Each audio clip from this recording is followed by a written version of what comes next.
This app can rank players on Football Manager using just one number like an overall. And honestly, that's unfair because I had to learn how to do it with 36 numbers, and you only have to use one once you start using this app. You can feed up to 20,000 players' attributes into this app, and it will spit out the best player at each role in the game. Look at this wall of roles. You can sort by one number that tells you exactly how good a player is at that role. And if you think this is too good to be true, it is. Trust me, I've been messing around with it for the last half hour, and I can't believe it's real. And it's the brainchild of this man, this genius, Squirrel Plays. Yeah, so look, I wanted there to be a football, inside Football Manager, something like StatsBomb or Y-Scout, which I could just look and see all the players I can see in the world, and then give me their interesting characteristics and give me an opportunity to sort those players into a sensible list of players, which is, it's not all the players in the world, but it's the best 20, 30 players that I can then look at and say, okay, these guys might be players that are interesting to me, and then let's go and look at them more closely. So I just wanted to get that shortlisting mechanism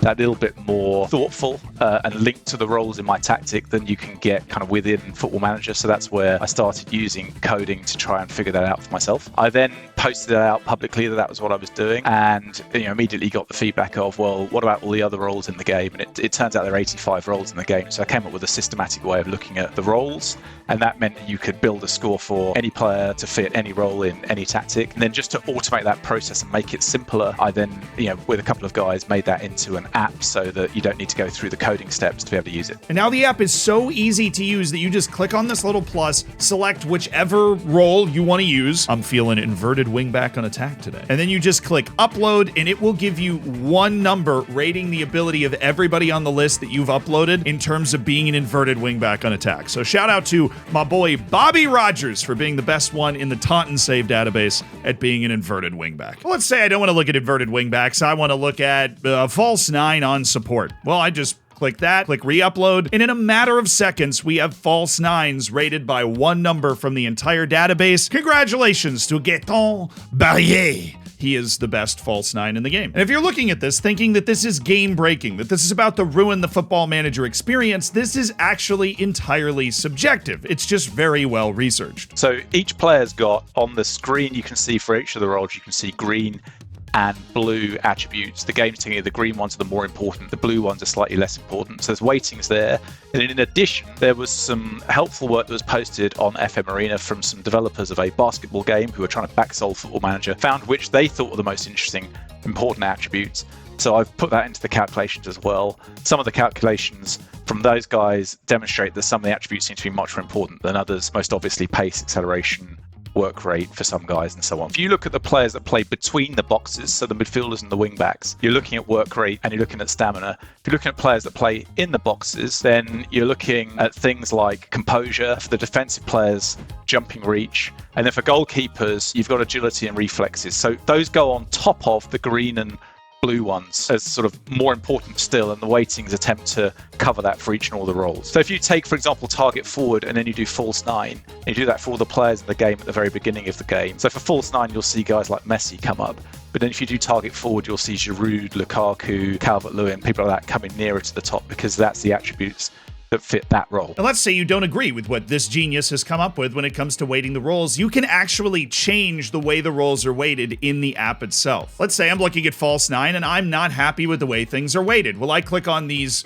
little settings sliders to the right of false 9 and I'm presented with the weightings screen. And when you pull up this weighting screen, it can look intimidating, but I promise this is impossible to break. I've tried. So if I add, for example, 100,000 strength to the weighting, that means all the other weightings are basically useless, which means the actual score out of 20 is essentially going to be exactly what the strength attribute is, but it'll still work. All you have to do to get it to work is just hit re-upload, and then all of a sudden every false 9 is just going to be how strong they are. Now, the base way the ratings are set up is if something has a 5, that is key. If something is a 3, that means it's green in the game sense. I mean, and if something has a 1, then it's blue. It's important, but not super important. I would recommend, if you do want to change the ratings based off your tactic or what you're looking for from a particular role in your tactic, try and stick to the 1-3-5 model. If you go outside of that, the weightings are they're still going to work. They're just going to be a little different. So maybe something for you is a little more important, you take it from a 3 to a 5, or something that's not important at all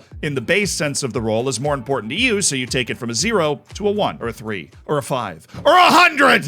but I can smell your fear through the camera. You're worried that this is going to be hard for you to install. Well, I've got great news. It's actually pretty easy. Watch me work.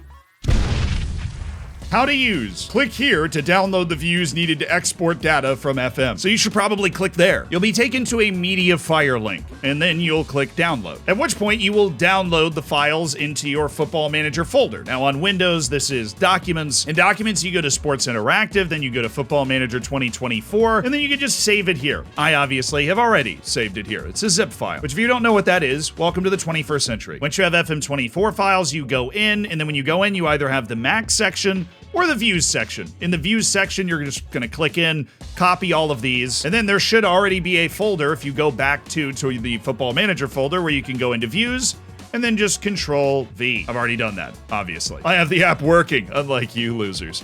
Just kidding, I love you. Then once you're in the game, you can go to the player search, scouting players, and you go to this little thing here with the view. You go to custom and then import view, and here you will see all of the available views you've just installed. Once you've imported it, that doesn't mean it's applied yet. You have to go back to custom and then player search all attributes, which is the one that you want to use on player search. You click that and all of a sudden everything's gonna change, but I promise that's okay. You click on the top player and you hit Control A. This is going to select every player. Then don't touch anything else. Seriously, don't touch anything else or you could ruin everything. But really, not touching anything else is going to save you a lot of frustration. Then you use those hands of yours and you go Control P, and that's going to bring up this screen. Depending on the speed of your computer, it could take 2 seconds or 5 hours. Probably won't take 5 hours, but some people play Football Manager on a smart toaster, so. And what you want is the web page. So you actually don't have to change anything, just click OK, and then you can save this file wherever you want to. If you guys have used the Nugan face pack that we've made before, the face pack for New Gens, there's a fix for that on the Discord, by the way, if you haven't seen it, because it did break recently. Well, we didn't break it. Okay, we made a perfect product. Football Manager broke it because they changed the code and we had to adapt. But save this wherever you want. I'm just going to save this. This is awesome. And I'm going to put it right in the Football Manager folder because I have that there already. And all that's left to do is you have to choose the file. So go to choose file on the app itself. It doesn't matter where you saved it, downloads, Narnia, as long as you can find it on your file explorer, you're okay. So this is awesome is what I would like to find. And we click open and now all of a sudden it's in there. And I just am back to picking roles and clicking upload, and then life is good. Now, you might be sitting there thinking, well, Zealand, there's more than one view. I know, because there's more than one page you can use this for. That's how awesome it is. Like, let's say you wanted to see your squad so you can decide between a few players who is the best for a particular role. Well, then you would go to custom view and you would import a different view. You would import all attributes squad. And once you've done that, then you do the same stuff. Control A, Control P, web page, save it wherever you want with a unique name, and you're good. You can import it and make that decision. If you are a connoisseur of shortlists like yours truly, there's a view for that too. Let's say we're on my loans shortlist.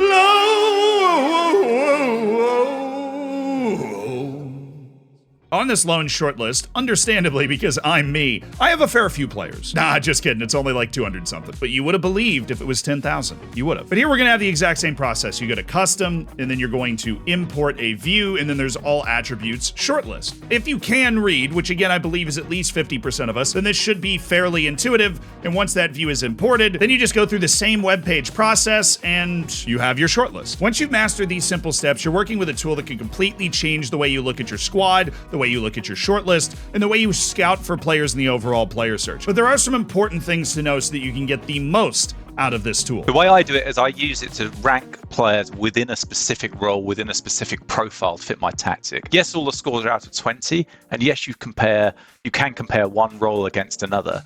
But it's apples to do it within one role. If you want to know who the best advanced forward on attack is, it gives you a good sense of that. If you want to know if that's a better player than a poacher, for example, the poacher scores might well be higher because a poacher, you don't need as many attributes to be a good poacher. There's fewer hurdles to clear if you're a poacher. If you're a complete forward or an advanced forward, you need to be good at way more things. So it's harder to be good. The scores out of 20 might be a little bit lower. I wouldn't so much compare across roles. You can do it to some extent, but I would compare within roles. And I also wouldn't go too far into thinking a 13.2 is better than a 13.1.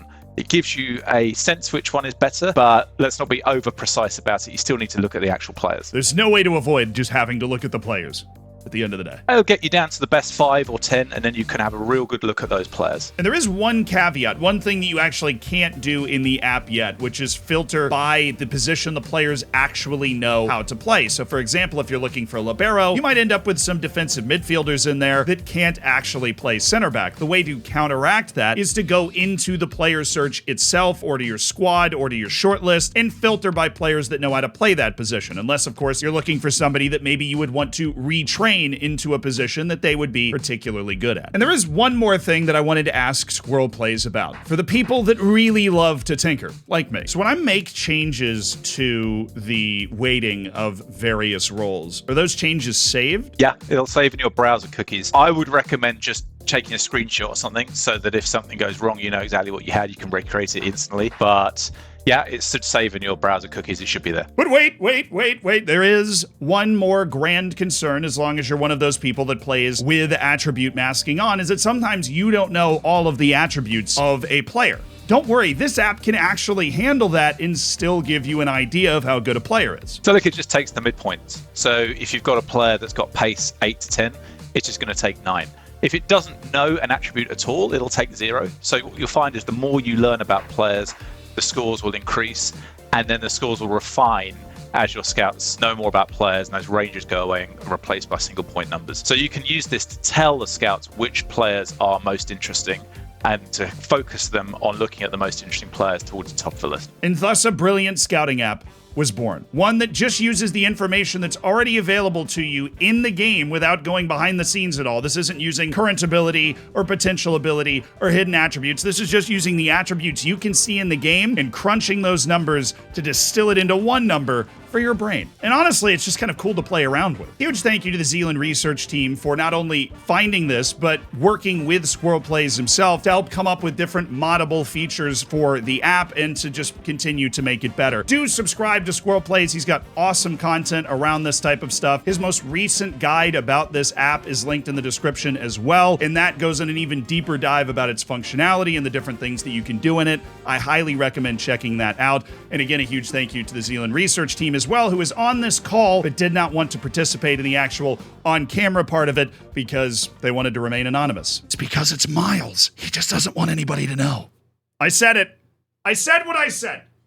I said what I said. And once you've already subscribed to Squirrel Plays, subscribe to this channel. You get a free cookie. That's how it works. Also, if you want to keep binge watching videos, that's a video about how to play Moneyball in Football Manager. That's basically the opposite of what we're doing here, where we use the attributes to crunch numbers. There, you use the stats to crunch numbers. It's a very cool video. Check it out. Brad Pitt's in it. True story. He's at least on the thumbnail.